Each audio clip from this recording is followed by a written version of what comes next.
Hey guys, what's going on? Back with another zombies video, and this is one that's going back a couple years now. When Black Ops 3 came out, there was the Sal's laundry ticket that is in Shadows of Evil, and I guess I'm the one that solved it. Where if you kind of read the ticket, it kind of hinted that there was like a message on top of the buildings, but for the longest, ever since that happened, I guess that happened in maybe 2016 or 17.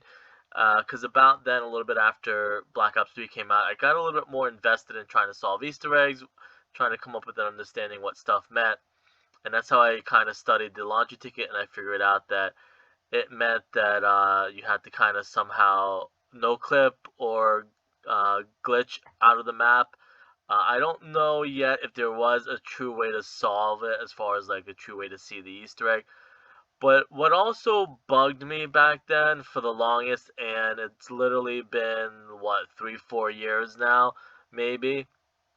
So what always had bugged me was like, who was Andy that's on the laundry ticket? I'm assuming that says Andy, and I think most people have come to the conclusion that that might say Andy on the ticket. So we're always wondering who was Andy. I guess that worked at Chang's laundry ticket or wrote the message on the laundry ticket.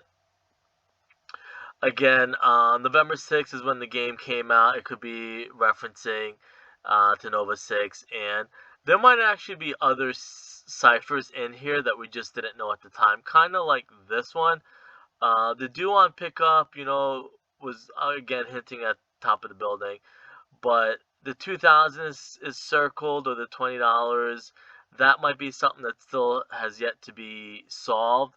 But I do think I have a solve for the Andy who sold the ticket, and it would have been probably a really cool Easter egg if I solved it using the name Andy. But this is kind of almost like a reverse solve where I kind of solved it a bigger Easter egg, and then it references Andy, which kind of makes sense. If I know that's kind of a roundabout way of saying it. Whereas usually, okay, you read the ticket, you see the name Andy, and you're like, oh, that's supposed to reference this. But I kind of solved it the opposite, where I solved the bigger Easter egg, and then I'm like, oh, that makes sense, and it brought me back to the laundry ticket. Whereas I believe the laundry ticket again was supposed to help you solve.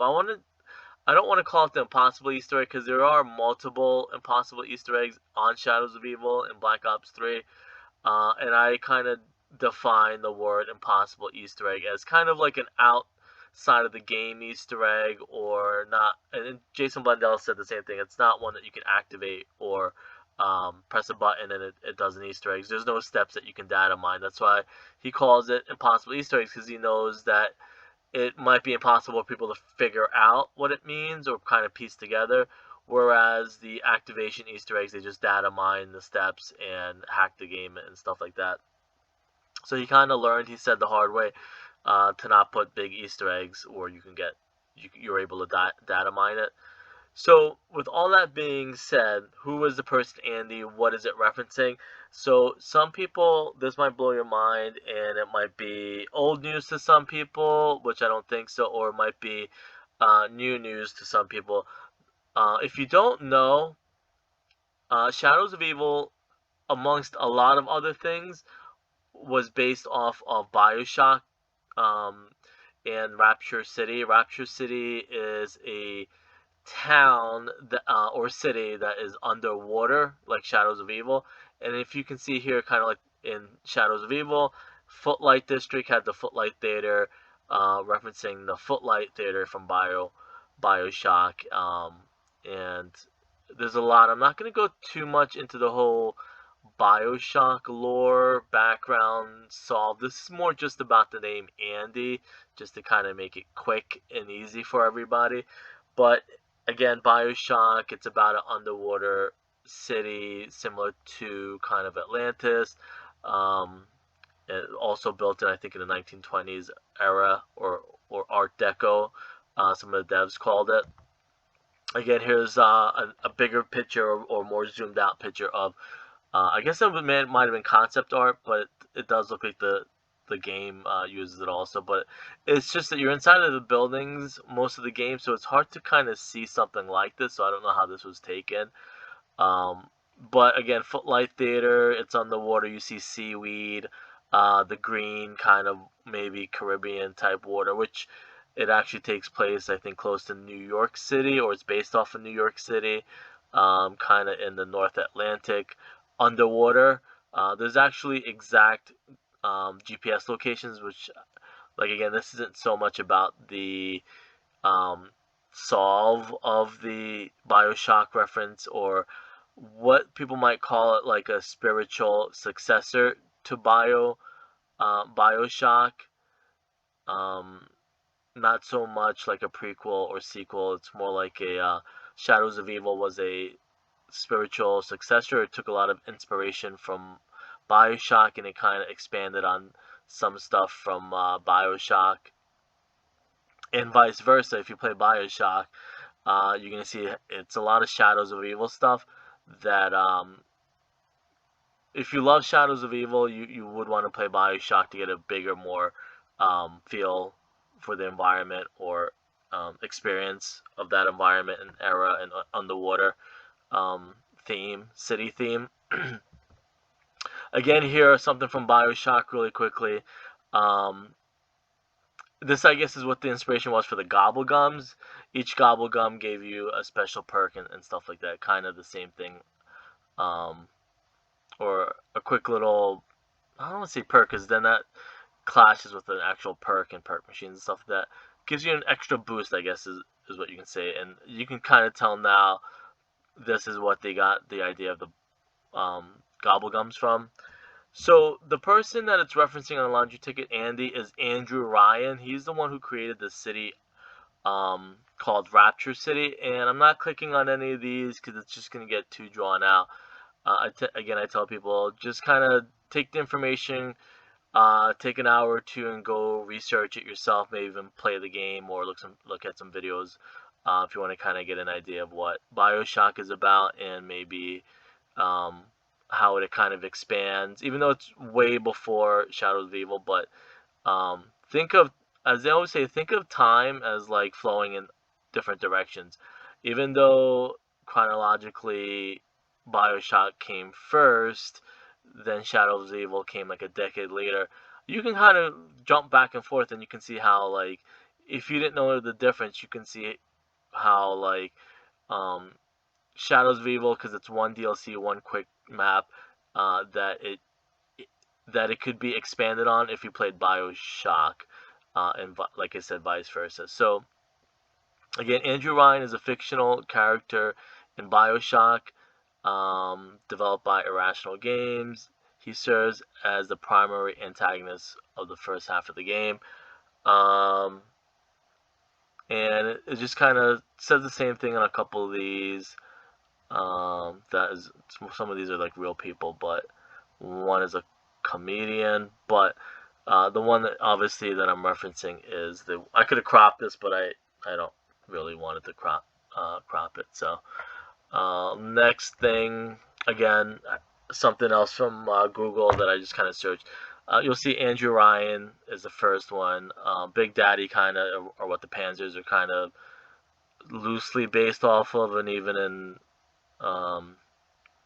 Wolfenstein and stuff like that. But anyways, Andrew Ryan is actually Russian, crazy enough. Is a founder of Rapture and the owner of Ryan Industries. He's the main antagonist throughout most of Bioshock. He is the chairman of the Rapture City Council, owner and operator of Hephaestus, and one of the most important men in the city. I think if the nutshell, or kind of just sum it up, what Rapture City is in Bioshock. He created a city to kind of get away from evil people, but it ended up getting corrupted. Kind of like anything, when you have something that people want, they'll try their best to take it away from you, and that's kind of what happens in the game. Again, at the bottom it says Andrew Ryan is a fictional character in the Bioshock video game series developed by Irrational Games. Same thing over.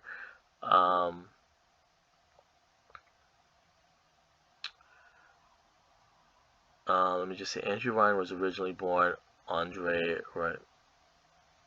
Romanovsky in a village near Minsk in Russia. But that's pretty much it. I just want to kind of show who Andy was. It references, it looks like to me, Andrew Ryan, which is a cool Easter egg. If I had played Bioshock when it first came out, and then I played Shadows of Evil, then I saw Andy, then I saw maybe the way Shadows of Evil looks, how there's a giant octopus in the sky or squid in the sky, that it kind of would have probably given me some light bulbs, or some light bulbs would have went off and stuff like that. But being that I kind of thought about it, that I just recently played Bioshock, it's kind of cool to see how, again, playing one or the other, it doesn't really matter, because Shadows of Evil expands on stuff that Bioshock did, and then Bioshock expands on stuff that Shadows of Evil's Shadows of Evil could have done if they had more time or budget or a bigger game and stuff like that. Or kind of see the inspiration of each other kind of flowing back and forth. There is more to this that I'll make in probably a few more days. This is just kind of obviously a tip of the iceberg, because a lot of people don't know this stuff. As far as the characters, though, I don't think there's really Augustus Sinclair. I mean, I don't know if the other characters. There are some stuff that also